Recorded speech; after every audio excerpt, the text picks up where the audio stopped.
he is consistently fighting to be where he's supposed to be. His teammates see the way he prepares consistently in the meeting room, in the weight room, on the grass. Like that's what I see that stands out. There's the highs and lows, but he's level through it. He does a really good job. And then obviously Pitt has had a lot of success across the defensive line, getting the quarterback and everything like that. Last year was a down year for him. Have you and Coach Narduzzi kind of had that conversation about how you want to get this team back, I guess, to that? Or I guess, is that you take that as a challenge or anything like that? Well, I think challenge is an opportunity, right? Yeah. That's a life philosophy of mine. But yeah, it's a Coach Narduzzi and I talk. It's a defensive talk.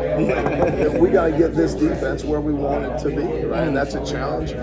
We've done a great job here. I say they have done a great job here at Pitt establishing that. And our kids know that, you know. And you don't get to inherit that just because you sat in the room. You got to put the work together, and for good or for bad. You know, life experiences of last year hopefully taught us a lesson. That's every indicator is that it has taught us a lesson. Hey, Tim Daoust. Nice to meet you, Greg. Nice to meet you. Jimmy Scott's a guy that I know you and Pat and other coaches have talked about coming into the season. How have you seen him grow from just when you first met him to now? Yeah, well, I think this is that window for Jimmy. He's been here a couple of years, and holy smokes, great opportunities sitting right in front of him, right? So he had a good practice day one, okay? Had a good summer. I'm excited because, you know, I was here early on and said, well, who is that kid? Like, I want more of those, you know? So I'm excited. Hopefully now I can get him there. We can get there together this fall. In terms of defensive tackles, I mean, who's impressing you so far in the interior defensive line? Well, this is the most consistent kid right now. The bell cow is Sean Fitzsimmons, okay? And then there was a number. I mean, there's more players that I can get reps in practice, to be honest with you, as we go through it. So they know there's not a day off in the meeting room, on the practice field, individual, team. I'll wait for the scrimmage. You're too late. Every single day, because there's more guys competing that have shown enough to earn the right to compete for those spots that I can get reps in practice. So, but Sean's the bell cow off the field, on the field. We're working from there.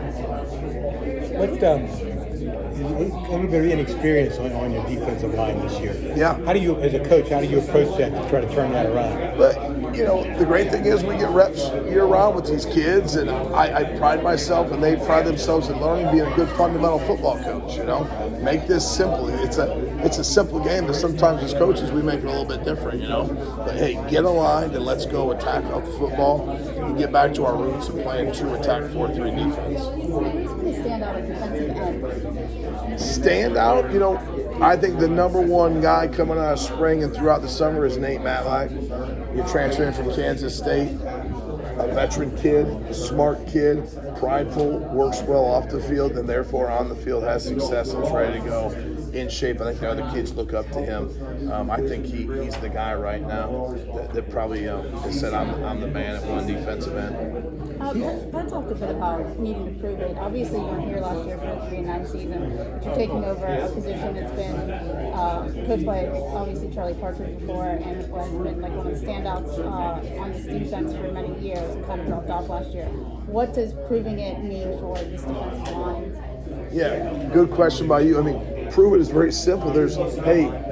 You are playing a position of great tradition here. You don't inherit it just because you sat in the room. You got to put the work in there, and now no one's talking about them. The preseason came out and nobody was on it. No one's talking about our team and our defense.